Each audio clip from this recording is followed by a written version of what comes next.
একেবারে এই মুহূর্তে মেডিকেলের জন্য নিয়ে আসা হয়েছে।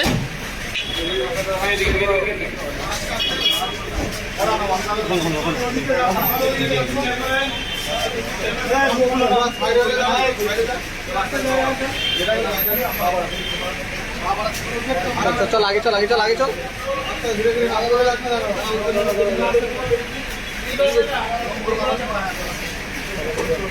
এই ধর্ষণ কে করেছে? কে কে ছিল? আর দুজন কে কে ছিল?